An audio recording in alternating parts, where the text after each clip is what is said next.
Okay, maybe, possibly, this might work. I don't know. Hopefully it does. If it doesn't, watch it on replay. Technical issues.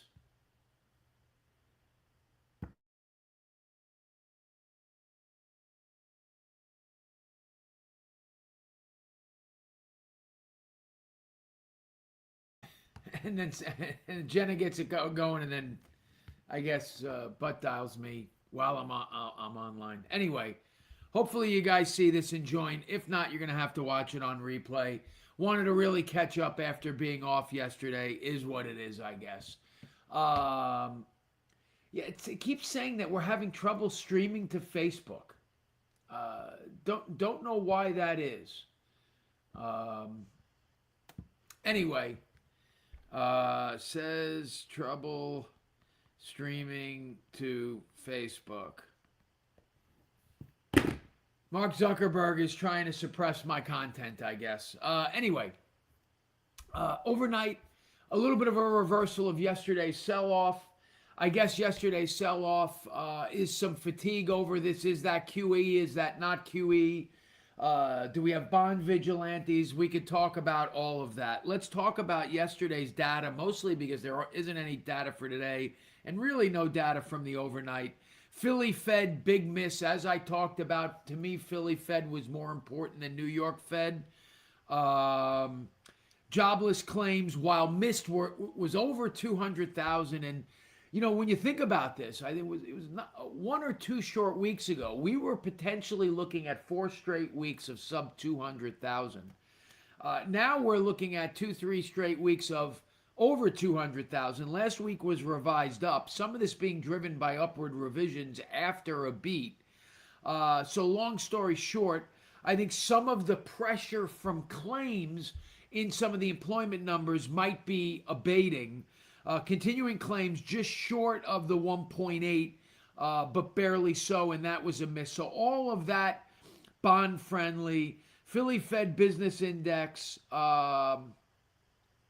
was a beat and up month over month. So good to see prices paid go down. Bad to see Philly Fed headline go up. Net, I would say yesterday, good for bonds, even though that's not how we traded it.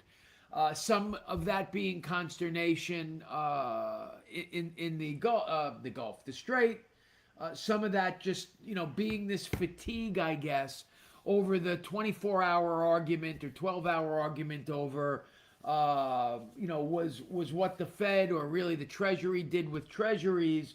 Was that QE or not? And there's some debate. Look, I don't care what anybody says. That was QE effectively. Now, if we want to say, was it 4 billion? Was it even 2 billion? I go back to the feed on face. Awesome. Okay, thanks, Frank. I don't know why Facebook isn't working, but it is what it is, and folks will have to watch it on replay. I think it's working like on the EPM Facebook, but not my Facebook. I don't know. Anyway, long story short, I feel like what's transpired over the last 12, 24, 48, 72 hours is a manifestation of this duplicity that I keep talking about in terms of the economy, the data, the global situation. I mean, you have 30-year long bonds going to 1 million as though, and what's interesting is, as though we're worried about long-term inflation. And by the way, maybe we should be, right? Not to super digress here, but I've talked about this.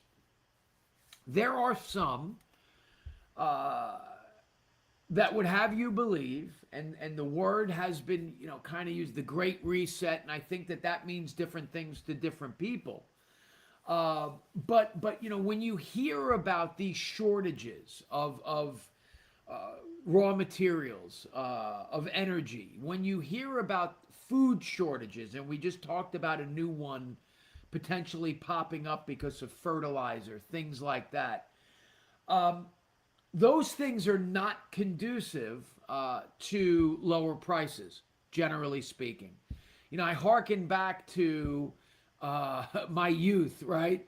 In a Shakespearean way, where I talk about this all the time. My first computer in like $1980 was like $4,000. Now, sort of bad example because all of a sudden, I don't know if you guys have looked at the price of computers lately.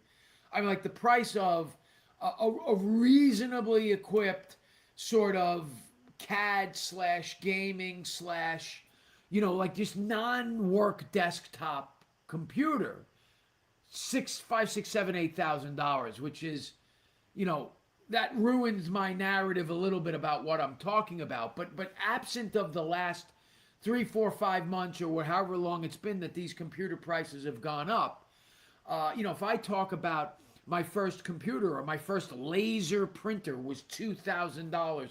The printer that's sitting on my desk here was like a buck 89. You talk about my first big screen TV, 60-inch. I think it was a Hitachi. I don't remember. Rear projection. Again, in like $1996 was like $4,000, $5,000, something crazy. The first plasma TVs. Now you're buying them for $500. You get a 100-inch TV on Amazon for $1,000.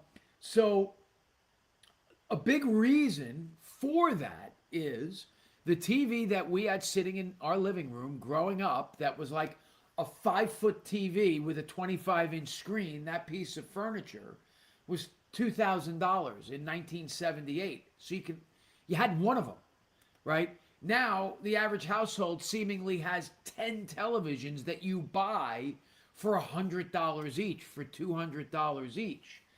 And there are folks that would believe that part of this great reset, right, whether it be in the clandestine way that some folks talk about it or it's sort of the unexpected,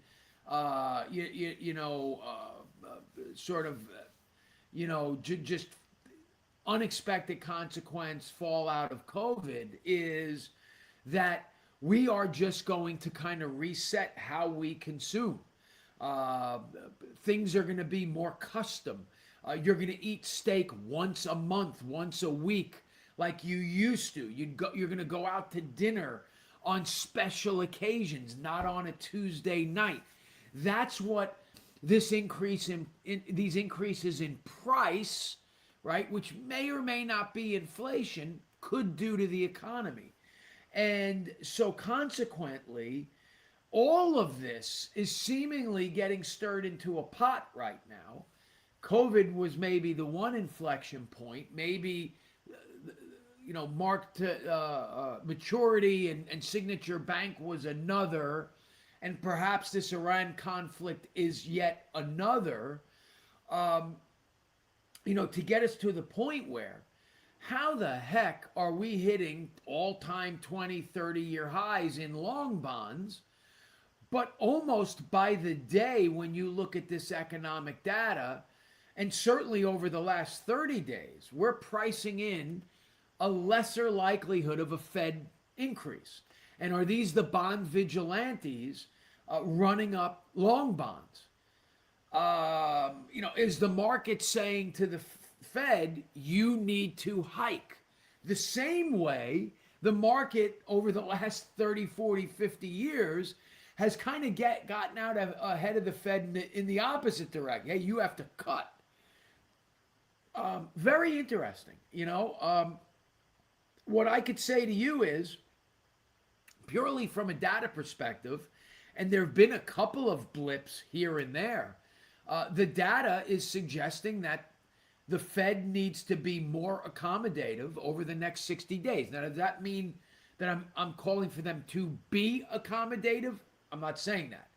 But when I say more accommodative might be instead of 50, they hike 25, or instead of 25, they hike 0. Not saying they need to jump in and cut 50 here. That would be sort of ultimate accommodation. I'm just saying less hawkish, right? And yet we're running up the long bonds. So listen, at the end of to tie a bow on that thought, right? Is that conflict the manifestation of The Fed knows that they need to cut rates for Main Street, right? But can't cut rates for Wall Street.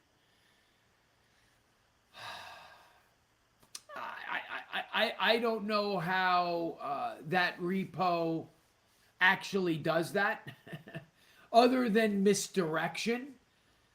But then again, like I say, I think what's put us in this position was that second round of stimulus, 2022 summer, I believe it would be the year, whereby on paper, that money is hitting the everyman, as it were, right? But the way we all use that money, that stimulus, put all the money in, 8 people's hands. I never really listened to Mark Levin a lot, but in the immortal words of Mark Levin, it's sick out there and getting sicker. It's a little crazy. Anyway, next week, nothing Monday. Tuesday, we've got some Fed speak, weekly ADP, some housing numbers. Wednesday, we've got an early GDP, usually hits on Thursdays, going to really look for PCE. So, you have a quasi-free look until Wednesday. Thursday, jobless claims. Friday, we have Jackson Hole. Well, when I say we have Jackson Hole, I believe that's the conclusion. We have Jackson Hole starting Wednesday. Friday, Jackson Hole's Michigan sentiment and the annual revision of non-farm. Bonds about 2 basis points better. MBS maybe 2-3 ticks better. Talked about it yesterday. Or I should say we talked about it Wednesday, where you guys were going to have a little bit of a free look at the minutes. And, we had a really good lock day Wednesday, so I think you guys were listening. Hopefully you didn't take too much risk. It is, Frank. Hopefully you didn't take too much risk. Make no mistake, right? Frank, I've said this and I take no pleasure in saying this. I think in a lot of ways we're screwed, right? I think when you print as much money as we printed, and there's no easy way out. A lot of this is conjecture or just obviously educated conjecture. Is if you remember, what was it, last February 25, when the stock market kind of had a really bad week or a really bad couple weeks, and then all of a sudden that went away. And I said at the time, I believe that the president was trying to kind of reset things in a different way than the Great Reset. And listen, you have to burst a bubble. The only way to get rid of this entrenched inflation, right, is to burst a bubble. 2008, we were talking about a housing bubble. You had to burst it, so to speak. Otherwise, you got to live with the prices. I argued at the time, to me, we could have lived with the prices. And so, folks are calling this the everything bubble right now. What does that mean? If it means that everything is overpriced, and I don't know that it is or it isn't, that's not a conversation for today. But if you believe that everything is overpriced, then the only way to get it not overpriced is to burst that bubble. And so you've got to come out super hawkish. You've got to, take money off the table, not add it. You've got to go through a period of significant fiscal austerity. And guess what? That's painful, okay? And that is what this cycle of hike, cut, artificial, trying to determine winners and losers has done. It sucks. Life's not fair. Sometimes you got to let the prosperous have prosperity, right? And you've got to let these things sort of run their course. And our unwillingness or inability to let, natural price discovery happen has arguably led to this. And then there's no easy way out. '08 was not easy, right? If we do burst this bubble, how do you take 3, 4, $5 trillion out of the economy and that be easy? What I might argue is, and I think this is the potential misstep here, is it would be easier today because you'd be hurting far fewer people. Now, there might be a trickle-down impact on that, but, if you surmise that, 90% of the money in circulation is in 10% of the people's hands, unlike 2008 where the wealth was spread maybe a bit more proportionally, you're hurting fewer people. It's complex. We're screwed might be a big word, but we're pretty darn close to it, I do believe, but not necessarily tomorrow. And so there's sort of a way out anyway. And it begins. So overnight, Trump, kind of went nuclear on Iran, not literally, but basically like, going to cut them off. UAE sort of cut them off, and we're going to cut people off that are trading with them and enabling them. And so some of this positivity is probably just a bounce off of yesterday, a reminder that we actually may be in this quasi-QE period. And then, Trump said enough is enough. And is that enough for people to sort of think, okay, we can really end this whenever we want to, and if he's going to be serious about ending it, then it's going to come to an end. How do you guys trade this? Well, just given a chart and given what we know and given some of this data, I'm going to be slightly more float biased than I was two days ago. I mean, we were short going into yesterday down in coupon. So if that message wasn't getting across, you got to be locked up for August. Hopefully you guys didn't take too much risk in. If you did and have already lost, then, I think you have a quasi-clear path until Wednesday. I think if you're of the school of bulls and bears, you take this mini bounce and you lock it. If you like to take risk, which is why you're in the position that you're in, I think at this point you might as well just take a little bit more risk. What I would say to you is, where are we relative to yesterday's rate sheets? If rate sheets struck, call it 930-ish, you're going to see slightly better rate sheets. If you had a rate sheet strike at 1040, you're going to be in line. And so, maybe you gave it a shot for a bounce, you got a small bounce, or you didn't get hurt. You can maybe let the day go, see if we rally, maybe lock before a negative reprice, or maybe take it into the weekend on the bet that we're going to come out Monday with positive Iran news. That's the way I see it. Have a great weekend. Thanks for joining. Sorry for the weird start and all the tech issues. Is what it is. I'm a cap markets guy. Bulls and bears make money. Pigs get slaughtered.